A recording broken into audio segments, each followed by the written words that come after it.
Hey there gamers, welcome back to the Board Game Co channel, and today we have a preview of Conquest for the Capital. Hey there gamers, it's Professor Meg here, and welcome back to the Board Game Co channel.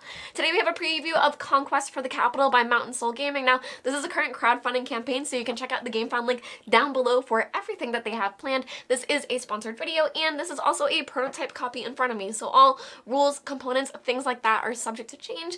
But Conquest for the Capital is going to be a game for up to 4 players that is highly strategic. So you're going to be playing as these different armies, and the entire point is trying to take over the capital. Now, this is a very tight game where you're going to be playing it over 5 rounds, meaning that you only have 5 rounds to really strategize everything that you need to do, because you do start off with troops on the board, but you need to make yourself more and more powerful, not only to be able to take out other armies and be able to survive them coming to attack you, but ultimately you are trying to take over the capital, which is currently protected by 15 humans. So there's not only other armies on the board, but everyone is fighting up against these humans, and 15 is a very huge number, especially round 1. So you have those 5 rounds to build yourself up, get stronger and stronger, and build out your armies as you're maneuvering around this board, trying to tiptoe around everyone else, hopefully sneak in and take them out using all of your abilities that you have available to you between your different upgrades and battle cards, but hopefully above all you're able to take over the capital, because something that's very interesting about this game is that it is those 5 turns, and the win condition is taking over the capital. So if all players are not able to do that at the end of those rounds, then everyone will lose. And another way for you to lose is to be completely wiped off of the board. So this game is a little unforgiving in that sense, where you are able to wipe off other armies from the board if you're able to be that strong and take them out. You may have to strategize around that, but those are going to be the ways that you lose the game. But to be able to win, you need to take over the capital. Now, currently we have the game set up for all 4 players. As you can see, the different flags set over here with everything that the players need. We are the elves, so I have those cards in front of us, which I will be showing you as we get to them. So that is where the elf cards are. Those are us.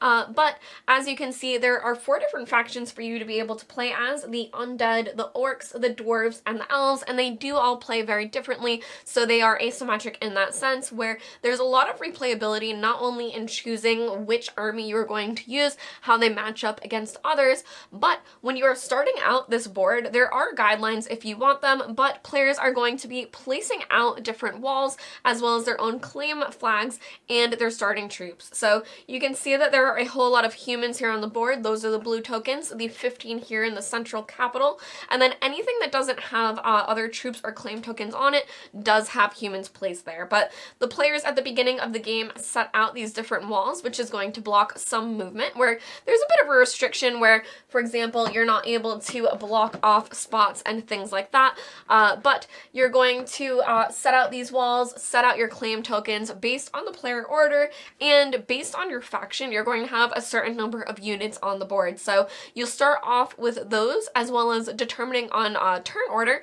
First player will also place out a few extra units, etc. So that is how you're going to get the game started. Now, I did say that this game is going to be a total of 5 turns, and as you can imagine, there is a turn order of the different phases you're going to go through on each turn. So the first one's going to be the deployment phase, and every faction is going to be very, very different with where they're able to deploy units. So as you can imagine, the elves are going to behave differently from the undead, that depending on what your faction you're playing, you're going to be able to summon out these units during the deployment phase. Now, another layer of strategy is there's going to be unit restrictions for certain factions. So the undead, for example, have an undead unit restriction, and you need to increase that if you want more and more undead. So that's another piece that players are going to be thinking about, that even as players who are not playing as that faction, they know that they are restricted to that. So you are able to have all of the information that's currently known each round to kind of base what you think other players are going to be doing. Now, during this deployment phase, for example, if we are the elves, then we are going to gain 1 unit per tile where we have claim and a unit on. So you can see that we are the green spots up here in the A4, A5, and C5, and we have claim, which means these flags here, as well as units in those areas. So we are going to be able to summon 3 elves because of the deployment phase and our elf ability. But other players, such as the orcs, are able to gain 1 unit per battle you participated in the previous turn, meaning that turn 1, you can't place additional orcs. So the orcs are very, very powerful, but they do have that deployment restriction. Now, after this deployment phase is going to be the orders phase, and this is going to be one of the most crucial parts of the game because everyone is working on this shared board, but you are choosing the moves that you want to do simultaneously. So everyone is going to have their notepad, and they're going to write down what units they want to move where. So, for example, looking at our elves up here on A4, we could say A4 to B4, 3, showing that we're moving all 3 of them down that way. But for example, the elves in A5, we might write A5, A4, 2, A5, B5, 2, showing that distribution, and then perhaps sending elves up here to fight the humans. So this is something that everyone is going to do simultaneously with all of their units that they have on the board, moving them if they want to. Usually you do want to, and you are able to move diagonally, which is great, but you do have to move around the walls as well, so you have to keep an eye out for where those are and make sure that you are able to move around them. Now, your movement is going to be to any adjacent hex, so it's very easy that any of your tokens, depending on where they are, they'll be able to move into that area as long as it's only 1 away, so to an adjacent tile next to it. And then after that, once players have all decided on their deployment, you're going to reveal and then resolve that all together, because what's really going to matter is what the board looks like after everyone's moved. So you're going to execute all of those deployments, and then you're going to see what the board looks like. Now, after all players have completed the movement phase, before you go on to the battle phase, there is a redistribution phase, and don't worry, it's not that complicated. It only matters if you're able to do certain things during that phase. So, for example, the elves are able to move elf units from tiles not in battles into battles that you're involved in. So, for example, if we had these 3 elves move up here during the movement phase, as well as these 3 moving down to here, right now during this redistribution phase, once we found out that other people aren't moving into those areas, we would be able to move those elves up there into these areas to help us win against the humans. So for example, we would be able to push 2 over to here and 2 over to here. Now, during the battle phase, battle will begin at the capital if there is a battle there, and then after that it will go in player order, just resolving battles all around the map. So normally you'll be able to tell where a battle still needs to occur because you'll have multiple units in that space. So when battling against the humans, they do not play battle cards, but players will. So for humans, they have a strength of 1 attack and 1 defense, as well as your basic units, meaning that over here there is a strength of 3 attack and 3 defense for these humans, and these elves have 5 attack and 5 defense. So that player could choose to use a battle card if they wanted to, but they might choose to hold on to them because they know that they are winning this and there are no surprises. So in this, because the humans had 3 attack, they would reduce the defense of the elves, meaning that they would lose 3 people as well. So these would come off the board along with the humans, but the elves would now be able to claim this spot B5 for themselves. Now, as you can see, they do still own certain spots because you are able to move out of spots that you lay claim to, but be careful because that's how you are able to lose them as well. Now, over here, this battle is very interesting because there are 3 humans and 5 elves, but there is also this tower which the dwarves have. So the dwarves are able to participate in battles where they have no units in a very unique way, where if they have a tower, they're able to play a battle card, and instead of using anything that is on the battle card's text, they're going to use this tower up here, where you can see that this tower is a 2, meaning that they would be able to remove 2 units from the elves, and they're not really able to do anything about that. So you might be very scared to fight in areas where there are towers, and you might want to try to overcompensate for situations like that, because now it would be a stalemate where the humans would attack the elves would attack the humans, and everyone would be taken out.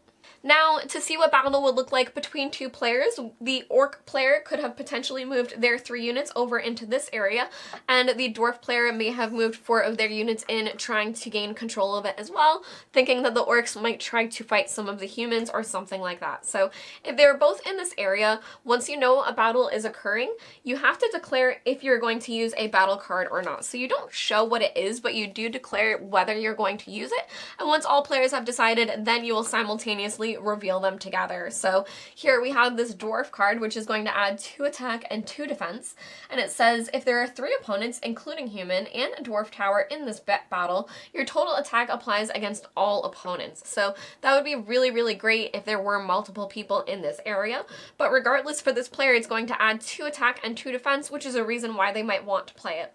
Now, this orc over here, they have a total of 3 attack added, but only 1 defense. And it says remove 1 unit from each opponent in this battle, which again, if there were more units here, more different armies here, then that would be a little bit better. But either way, they're able to remove this dwarf unit, which is really, really strong. So they're able to do that first, and now calculating this, the dwarves have a strength of 5 and a defense of 2, and the orcs have a strength of 6 and a defense of 1. Now, again, in this instance, both players were not quite defensive enough to be able to take on these attacks. So both players would lose in this instance, and actually the undead player would be very happy about this because they were still able to keep claim over this tile without really having to be involved at all. Now, after this first phase of movement, redistribution, and then battling, some people may be able to do additional effects. So for example, the orcs have a second movement phase where they're able to move again after this, making them quite scary. So depending on what you have in your faction and what you're able to do, there is another phase of this, but this matters the most for the final round when everyone would participate. Now, after this is going to be the upgrade phase, which is one of the most rewarding parts of the game, where you already had these battles, you did a lot of strategy for the round, and now you're able to get something cool before going into the next round. So all players, again, depending on their faction, are going to have a deck of upgrades, and you're going to draw 3 and get to choose 1. So we can take a look at the cards that we would gain together. Here, this is an active one, which is play during the battle phase. Immediately retreat all elf units from one battle. A battle still occurs on the tile. So you can see that this also has a 1-star, meaning that it's a little more niche and maybe not the best card to choose from the ones that you're looking at, but that still might be something that you want depending on the situation that you're in currently. Now here we have another one that is a 2-star, meaning it's pretty good, but not absolutely the best. And it's add 4 elf units onto an elf claimed tile. So you can see where even for some areas that we moved away from and we have no units in, because we still claim it, we're able to add some units onto there. So that's a great way to spawn some elves. And another one here is going to be play during the movement phase. Immediately cancel all movement occurring from one tile. You cannot cancel any orders to move onto the capital. So you can't affect moving into this area, but you could, for example, stop the orcs from moving at all. And where they want to engage in multiple battles, that could be very, very detrimental for them. Now, all of those upgrades are active upgrades, which happen when it happens. Like I said, during the movement phase, things like that. But there are some that are going to be passive, which are always happening. So you can see this is the passive one for the elves. It is a 3-star, so it's a lot cooler, but it means that it's always going to be in play. And this is during the redistribution phase. Elf units may move from any tile or battle to join another battle they're in. 1 unit must remain in any battle. So that's something that's really, really cool once you're able to grab that upgrade, because moving around the elves and having them be a bit sneaky is how they're meant to be played and how you're hopefully going to take control over these other factions that are all doing what they're trying to do as well. Now, another thing that's going to be very interesting depending on the faction that you're playing with is that you're going to get stronger and stronger against fighting against humans. So you're going to have these different abilities depending on what you're playing as, and then you're going to use that to the best of your ability as well to get strong enough to take out these 15 humans that are still holding the capital. So for example, the orcs are going to get +2 every single round. They just get stronger and stronger. So during the first round, they're at +2 damage against humans, but the second round they'll be at +4 and then +6. So it just keeps escalating. But the elves, for example, they want to claim as much as they can around the capital before then taking the capital. So they'll get +2 attack for every spot that they have claimed around the capital, meaning that they have a potential to be even stronger than the orcs, but that can be very, very hard to have that many places claimed when everyone else is trying to come in and claim them as well. Now, the dwarfs are also going to get +2 attack for each tower. So as they're placing out their towers, they're just getting stronger and stronger, not only able to influence battles that are happening where their towers are when they're not there, but also getting stronger against fighting against the humans. Now, there are also these 4 terrain tiles that players are able to play with if they choose to do so, and they are given out to players at the beginning of the game. They're face down, shuffled, and then distributed among players to place out on the board when the walls are placed during setup. So they do provide different effects. For example, the mountain is just going to give +2 defense per invader. So that's going to make you a bit stronger and give you defense if you were able to be in there already.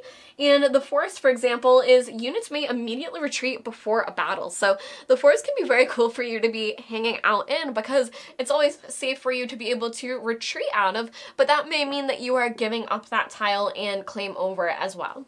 Now, you heard me talk a lot about battle cards, and these are going to be gained during that deployment phase. So as you are deploying out your different units based on your faction, you'll draw 4 battle cards, and then you'll have that as optional cards to be able to play during that round or hold over until the next round as well. So players are all going to draw those 4, and then they'll be playing them during battles.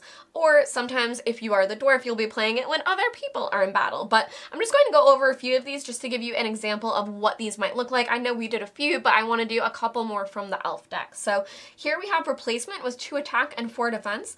You may remove all elf units in this battle and place them in any of your claim tiles that does not have a battle. So that's something that you're able to do if you want to just run away out of there.